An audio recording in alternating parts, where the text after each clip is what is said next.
Hello everyone, आज हम पढ़ेंगे कुंवर नारायण द्वारा रचित कविता के बहाने। अब इसमें कवि ने जो है बताया है कि कवि अपने विचारों को, भावों को कहाँ तक ले जा सकता है और उन्हें जब लिखता है तो वो कैसी कविता बनती है। कविता एक उड़ान है चिड़िया के बहाने, कविता की उड़ान भला चिड़िया क्या जाने। बाहर भीतर इस घर उस घर, कविता के पंख लगा उड़ने की माने, चिड़िया क्या जाने। अब कवि कहते हैं कि कविता चिड़िया की भांति एक स्वच्छंद है। जिस प्रकार एक चिड़िया पूरे आसमान में आज़ादी के साथ जहाँ तहाँ उड़ सकती है, उसी तरह एक कवि की कविता भी उसी तरह होती है।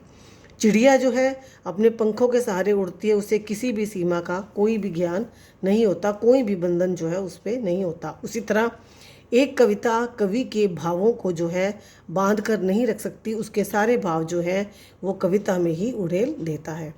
कवि कहते हैं कि चिड़िया पंखों के सहारे उड़ने वाली है, वो कविता के बारे में क्या जाने। क्यों?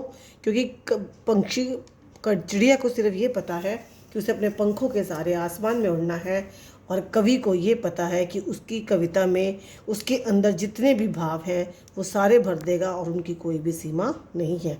इस तरह एक कविता की एक चिड़िया के साथ तुलना की गई है। अब हम दूसरे पैरे को देखते हैं। कविता एक खिलना है फूलों के बहाने, कविता का खिलना भला फूल क्या जाने। बाहर भीतर इस घर उस घर, बिना मुरझाए महकने के माने, फूल क्या जाने।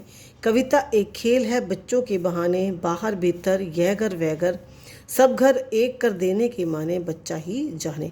अब इसमें किस चीज़ से तुलना की गई कविता की? फूल से और एक बच्चे से, कि बच्चे जो है वो क्या होते हैं? चंचल होते हैं, उन्हें किसी बंधन का नहीं पता। और फूल की नियति क्या है? वो सुबह के समय जब सूरज की किरणें उसके ऊपर पड़ेंगी तो वो खिलेगा ही खिलेगा। उसी तरह कविता भी क्या है? कवि के अंदर जब भी जो भाव उत्पन्न होते हैं वो उनको अपनी लेखनी के माध्यम से कविता का रूप दे देता है।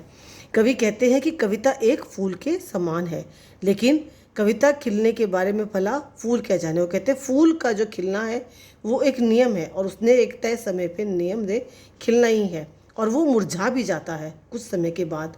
परंतु कविता कैसी है? कविता जो है वो भावों का मिश्रण है, वो हमारे अंदर से निकले हुए भाव हैं, और वो जो है लंबे समय तक ही ऐसे रहते हैं। कहने का मतलब कविता जो है वो कभी भी मुरझा नहीं सकती, उसकी महक जो है हमेशा ही रहती है, परंतु फूलों की महक उनके मुरझाने के साथ ही ख़त्म हो जाती है। अब दूसरी तुलना उन्होंने किससे करी है? बच्चे से। वो कहते हैं कि जैसे बच्चा सारा दिन खेलता है, उसकी कोई सीमा नहीं है, वो खेलता रहता है, असीम है, उसके पास कुछ भी नहीं है, उसी तरह कविता क्या है? वो भी शब्दों का खेल है। इस खेल में जड़, चेतन, वर्तमान, भविष्य सभी कुछ है। जिस प्रकार एक घर की सीमा के बंधन में बच्चों को नहीं बांध सकते, उसी तरह हम जो है कविता को भी जो है, जो उसमें हमने भाव उड़ेले हैं उन्हें बांध नहीं सकते। एक कवि के अंदर जितने भी भाव आते जाते हैं वो अपनी कविता के माध्यम से उनको निकालता जाता है, लिखता जाता है, और एक अच्छी सी कविता की जो है वो रूप ले लेता है। और वो चाहे वो भीतर हो चाहे बाहर हो, वो जो है हमेशा ही उसका अस्तित्व जो है बना ही रहता है।